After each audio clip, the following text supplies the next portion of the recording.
You should never have come here, warrior of light. I labor only to forge a lasting peace. A peace you would deny us out of ignorance and blind faith. No matter. If it is our fate to be at odds, then it is mine to strike you down. We whom gods and men have forsaken shall be the instruments of our own deliverance. Partake of my flesh. Fill this vessel with your light. Walk amongst your brothers and sisters once more. Oh, Saint Shiva, still the hatred within our hearts and bless us eternal grace.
Fool.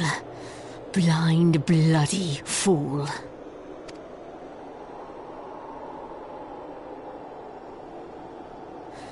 You, of all people, should understand the suffering war begets.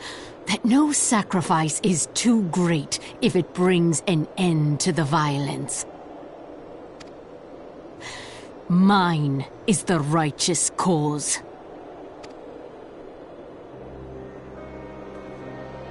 You fight in a war you do not understand. A pawn of liars and schemers. And they are no less ignorant than you, following the creed of their fathers without question, never thinking to ask why. Trapped in a delusion of their own creation, and blind to the truth.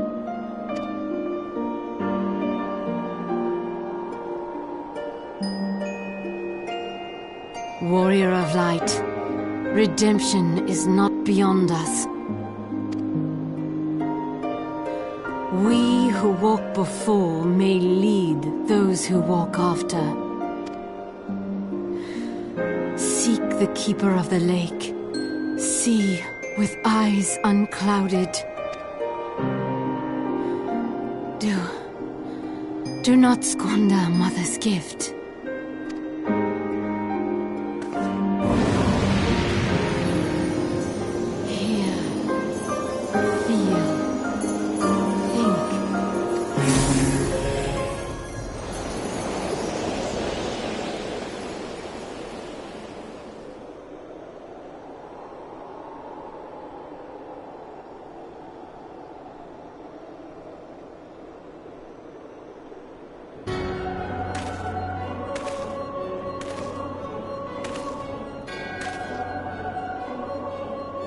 And so the vessel withdraws, a predictable outcome.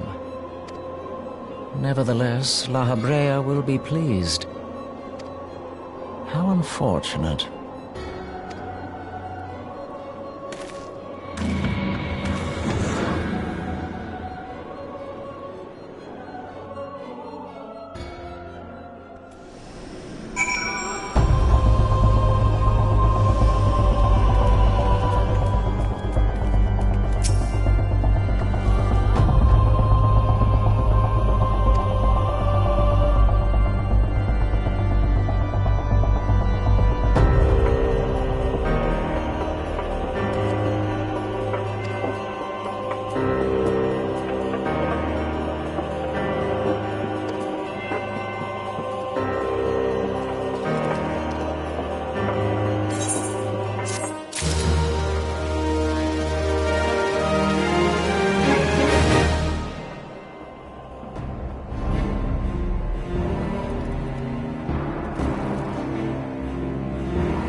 On behalf of the Holy See of Ishgard, allow me to express my deepest thanks.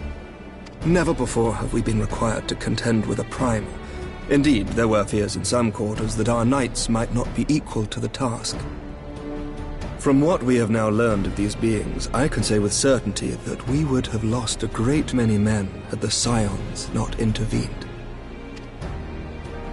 Then the argument for preemptive action should be self-evident. Perchance now you will reconsider my proposal that Ishgard move against Nautalon. Ere we first met, a similar proposal was tabled, but the Holy See decreed that we were to observe, and that military action should be taken only in self-defense. All things considered, it was not an unreasonable decision. Since the calamity, 2 vigils have fallen to the Horde, while Garuda has never shown any inclination to storm the gates of judgment. Which is why this unprecedented crisis and its resolution may prompt a change in policy. You who have faced these primals know well the threat they pose. Ishgard did not. Not until now. And there is naught like a brush with death to change a man's outlook. At the very least, this should silence any lingering objections to our arrangement with Revenant's Toll. The Holy See may even feel moved to grant us its formal endorsement. So far as it is possible, the Scions shall be compensated for their service. We should be grateful for any aid you can provide. As a gesture of good faith, I shall withdraw my previous request. Your people are doubtless needed elsewhere. That will not be necessary. We, too, have a vested interest in watching Dravania's movements. I see. Once more, I must thank you. Sir Emmerich, if I may, do you truly believe that Midgardsormr could return? The heavens are a window unto truth, but those who interpret their movements are not infallible.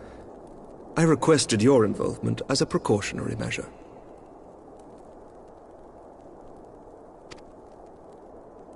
But of course, you sought an excuse to compensate us from the first, mindful of what would happen if Revenant's Toll were taken by your enemies. Ishgard is not wont to aid its neighbors, but that does not preclude it from manipulating them to serve its own interests. Choose your next words carefully.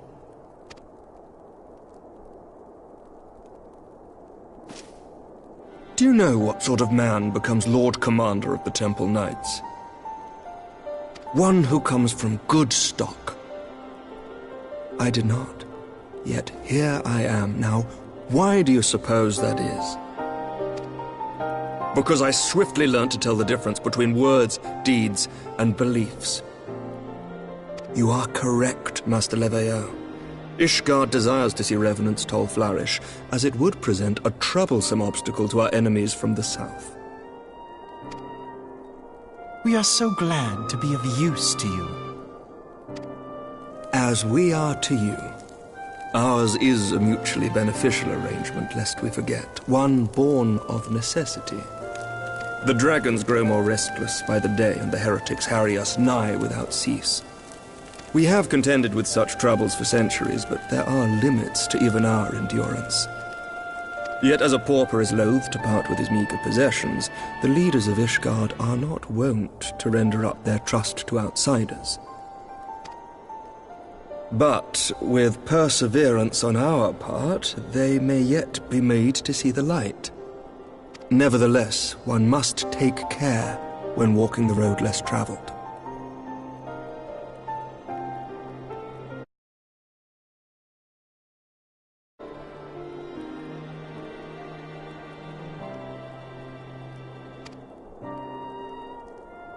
Wise words, Sir Emmerich.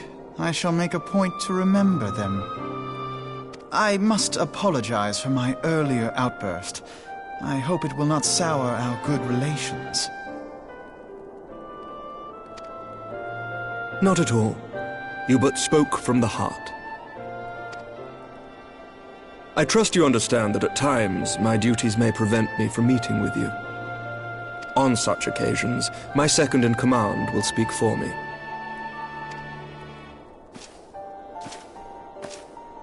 Lucia, at your service. Pray excuse our reticence. We are but wary of speaking too freely, lest our sentiments be made known to our enemies.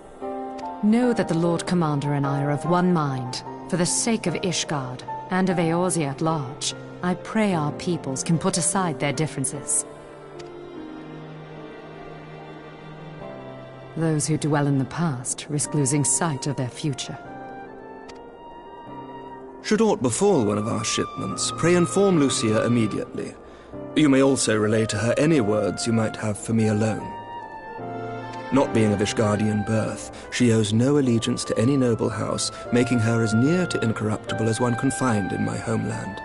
Suffice it to say, I trust her completely, and so may you. Which reminds me, Lord Orshafon, if you would be so kind. Certainly.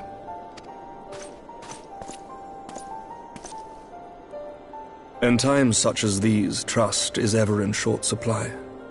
Mayhap this will go some way to rectify the problem. The results of our investigation into the heretics' recent attacks, as well as our interrogation of the merchant you detained.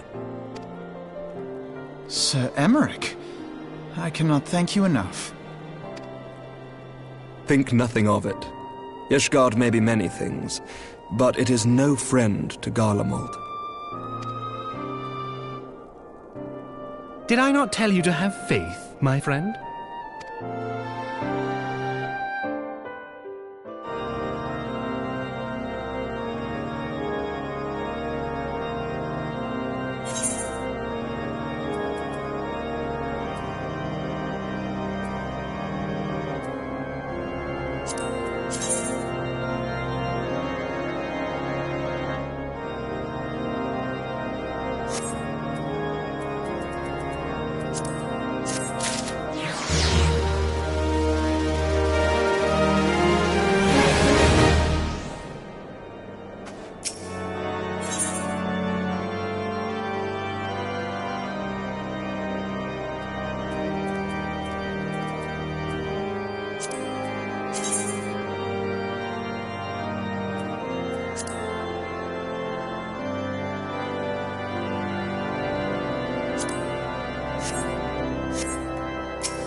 Words cannot well express how glad I am to see you return to us hale and whole.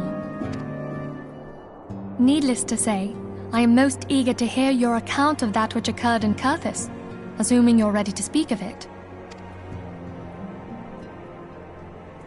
Excellent. I shall summon the others at once.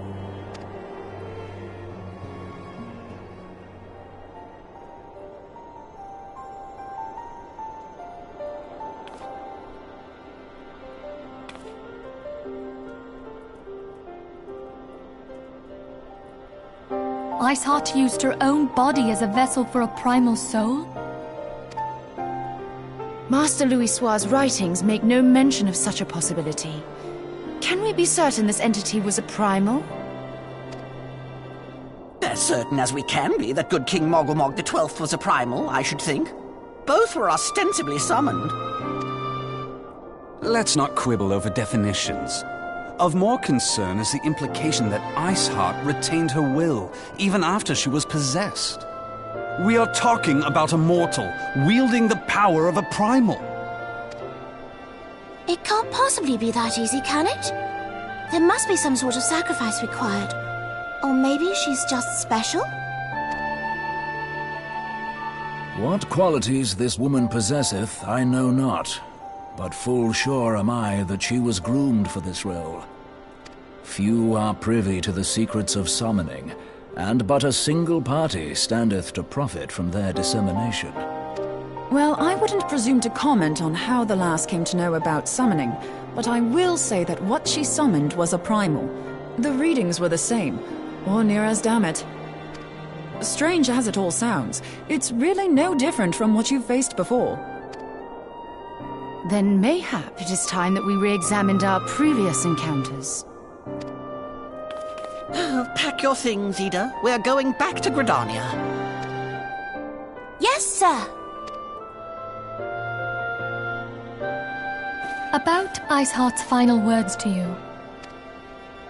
Hear, feel, think. Hydaelyn speaks to her as well. If Iceheart is blessed with the power of the Echo, she will doubtless have used it to further her goals. Or could it be that it was a revelation granted her by the Echo which first set her on this path? She did say that the Ishgardians were blind to the truth. Do you think she has knowledge of the origins of the Ishgardian-Dravanian War? It would do much to explain her unwavering conviction. Did not the Lady Iceheart implore thee to seek the Keeper of the Lake? And did she not imply that in so doing thou wouldst come to see with eyes unclouded? Midgard-Zoma was a king amongst kings who reigned for centuries on end. But he is dead and his wisdom lost to the ages. Unless the Ishgardians' fears are well-founded. It would seem we have yet another reason to stand watch over the Keeper of the Lake. For a mercy, we are well positioned to do so. Iceheart, Shiva, Ascians, and Midgard-Zoma. I shudder to think how they're all connected.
I've heard.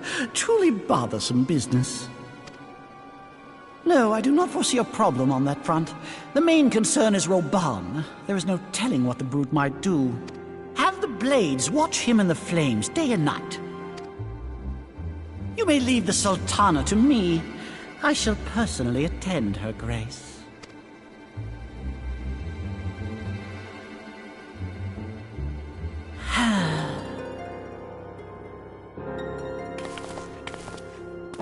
Sever one of the East Aldenard trade routes. That ought to keep Lolorito occupied for a while.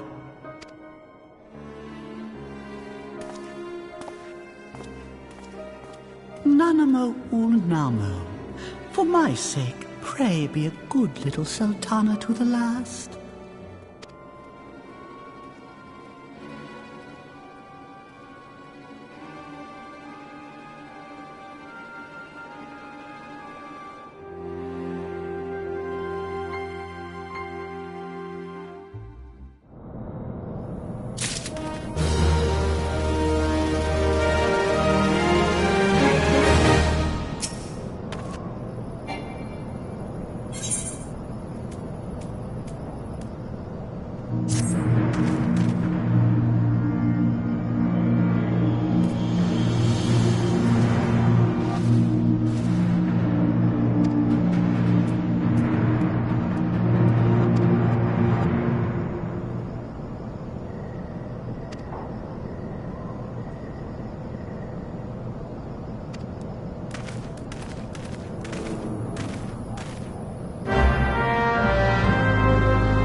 Welcome back, my friend. I have already received word from Alfino. To think that Flame Marshal Huayu was the Garlean agent. I know not what to say. Together with Roban, Eileen lent us much-needed aid at the time of our Order's founding. She was particularly passionate about the need to tackle the primal threat. When we discussed the subject, her eyes fairly shone with determination. Whatever else she may have been, I choose to believe that it was her true self with whom I spoke then. But now is not the time to dwell on such matters. I have an important announcement to make regarding our effort to defeat the Ascians. We shall begin as soon as everyone is assembled.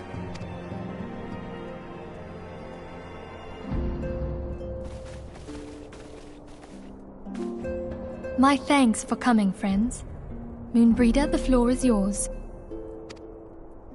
By now, I'm sure you're all familiar with White Auracite, the miraculous material that'll allow us to capture Ascian souls. Back at Snowcloak, we verified its ability to absorb vast amounts of ether. Alas, it leaves something to be desired in the area of stability. The stone can only store ether for a short while before expelling its contents. In addition to Auracite's inherent limitations, we must needs be wary of our enemy's strength. Our foe draweth upon an infinite wellspring of power. Even should we succeed in entrapping him, the stone will not long contain his wrath. Meaning that, if we want to kill the swine, we'll have to be quick about it.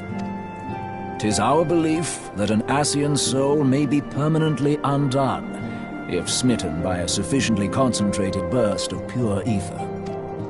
The only trouble is, we can't say for sure how concentrated the burst needs to be. Without knowing how much ether an Ascian soul is composed of, we're basically guessing. Our sole clue lieth in thy struggle with La Hebrea. During that encounter, Hydaelyn bid you forge what she called a Blade of Light, a weapon which took the form of a luminous stream of energy. Based on your description, we believe the blade with which you vanquished your foe was composed of ether. Admittedly, your victory proved ephemeral, as La Hebrea was able to use a crystal of darkness to flee into the space that lies between our world and the void. The fact remains, however, that Hydaelyn placed the means to destroy the Ascians in your hands. Be that as it may, it would be unwise to assume that she will do the same when we next encounter such a foe. Quite so, my lady. We must needs find the means to forge our own blade of ether, one to equal that which Hydaelyn did benevolently bestow upon her champion. That is all well and good, but it seems to me that producing such a blade will require a prodigious quantity of ether. Whence will it come, pray tell? Oh, what if we had 2 pieces of white auricite? One to trap the Ascian, and the other to store the ether for the blade. Oh, nice try. But it's as I said, the stone won't hold ether for any length of time. We'd still need to collect the stuff there and then, sorry to say.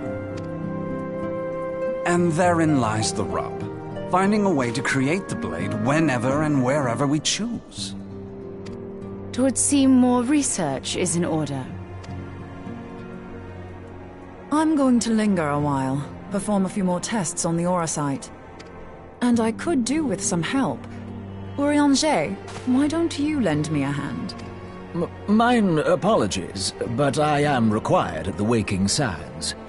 Lady Minfilia hath given me sole charge of the premises. 'Twould be unseemly to leave them unattended. Sole charge, you say? So you're basically alone there, then? Well, that settles it. I'll just have to come to you.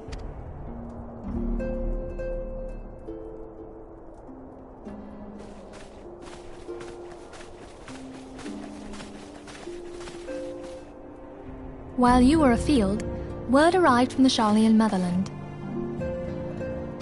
You will recall that a survey party was dispatched to investigate the incident at the Isle of Val.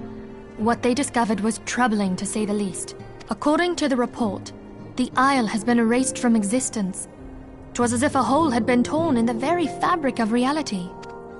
Aye, yet the mystery endeth not with the isle's disappearance.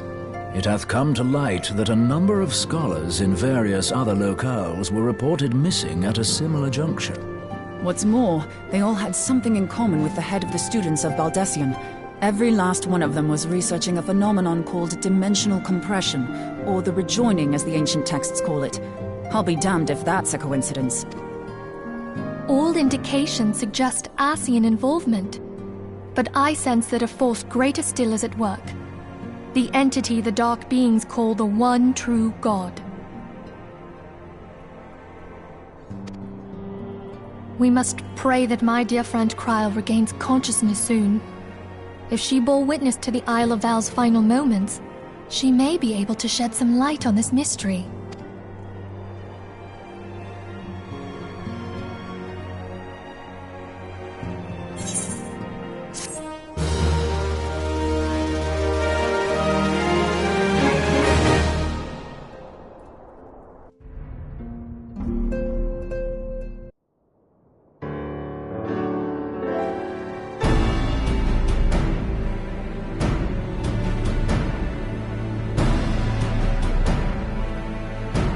Following the calamity, the forces of the 14th Imperial Legion entrenched themselves in strategic locations across Eorzea.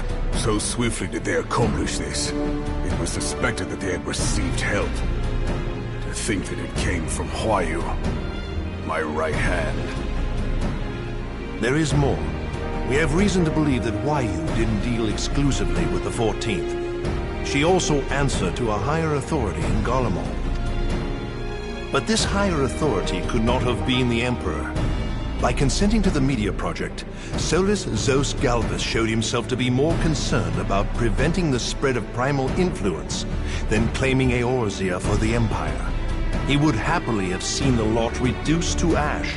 We believe a number of high-ranking figures within the royal household were against the decision, but that they knew better than to oppose the Emperor openly.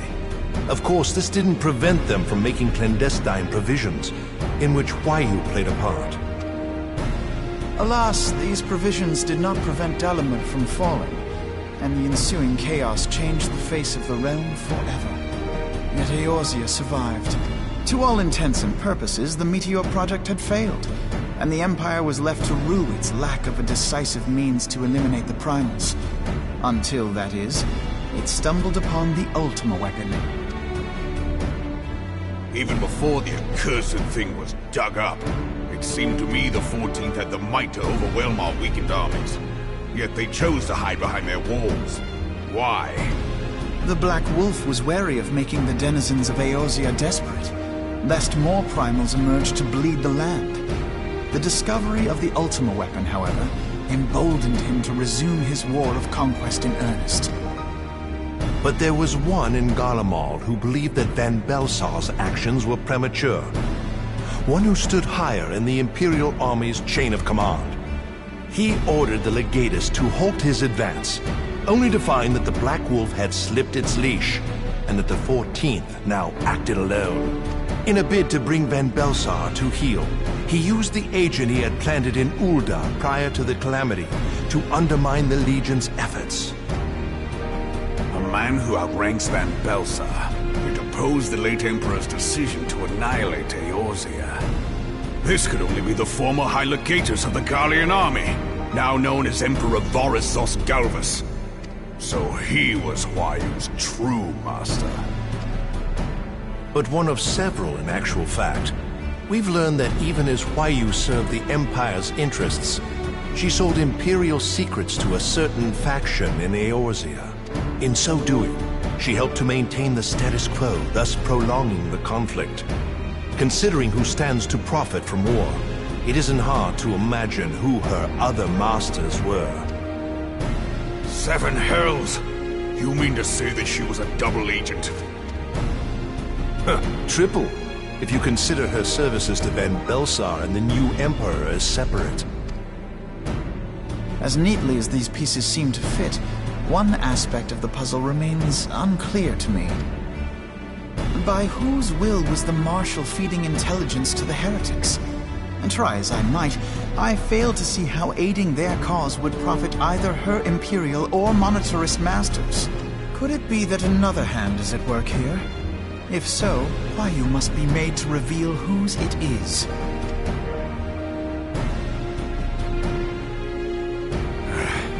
Not only have I lost a trusted friend, now I must interrogate her as a stranger.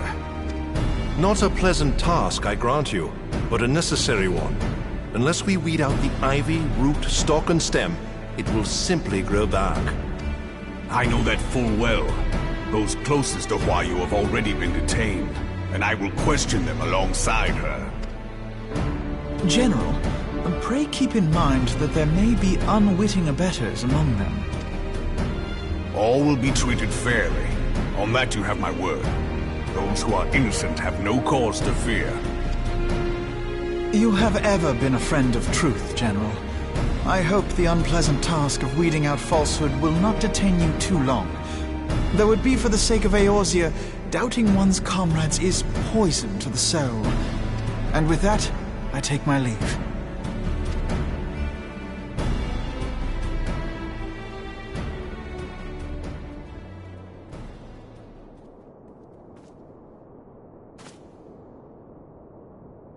All these years, I've been made to dance to their tune.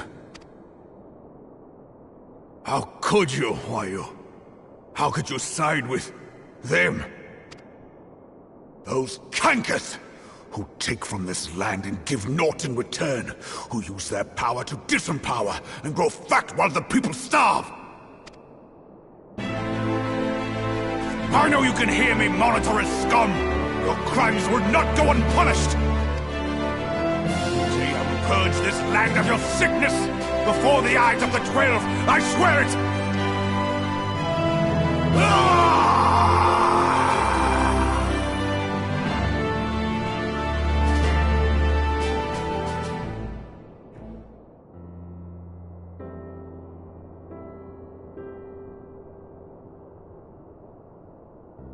I shall have no further need of you this day. Your Grace.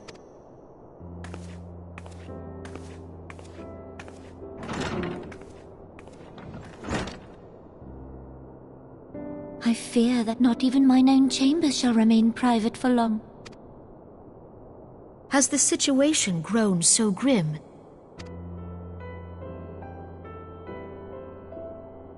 Ever since you proposed the Cartiner Reclamation Bill, Teleji Adeleji has risen to greater prominence upon the backs of impoverished refugees. The monetarists were ever united in their pursuit of profit, but the man's actions have torn a rift in their ranks. They snap at each other as rabid dogs. Yet now is not the time to be bickering among ourselves. If this bickering is a threat to law and order, might you not have grounds to dissolve the Syndicate? Would that the solution were so simple, Admiral.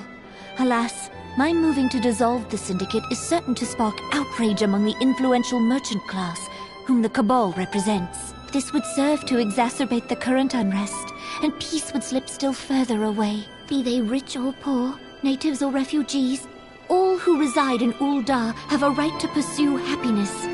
It is the duty of a ruler to protect this right. If I am to perform my duty, I must needs tread warily. It would not do to make enemies heedlessly. Were Lord Lolorito here, he would doubtless say that I have my head in the clouds. A ruler is required to take a wide view. Try as we might to cater to all needs, some will inevitably be overlooked. As such, there shall ever be citizens who feel aggrieved. It cannot be helped. But as you have informed us, the monetarists take no view but their own. They hunger for power while the masses starve. In the absence of a common cause, it seems beyond any one individual to make Ul'dah whole. And the presence of a Garlean agent within the Immortal Flames only makes matters worse. Even accounting for Ul'dah's historic reliance upon mercenaries, such a grievous breach of security is unprecedented. I fear this business will provide the monetarists with a rod to beat Rauban. Eorzea can ill afford for the Immortal Flames to be dampened now. Ere long, the Garleans will turn their ravenous gaze toward our lands once more. If we are to resist their might, our nations must stand together. Yet for this to happen, our nations must be whole. Cannot be done to improve the situation in Ul'dah. The true wealth of Ul'dah lies in the health, happiness, and hopes of her citizens. The monetarists claim to represent the best interests of the people, but in sooth they desire only to manipulate them for their own selfish end. For the government to serve the people, it must be formed of the people. For Ul'dah to move forward, it is not only the Syndicate that must be dissolved.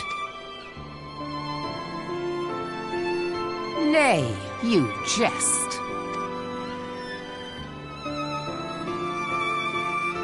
My friends, it was for no other reason than to make known to you my intent that I requested your presence here. When I make my declaration to the people, chaos shall inevitably ensue.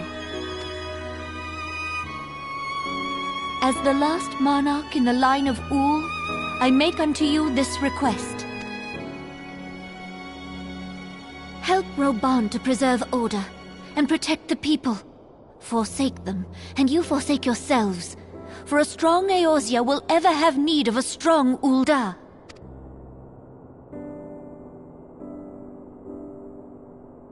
Your Grace, are you certain of this? There is no other way. When the time is ripe, the nation shall become a true republic. Both royalists and monetarists shall cease to be. Uldar will no longer belong to kings or queens or merchant princes, but to her people.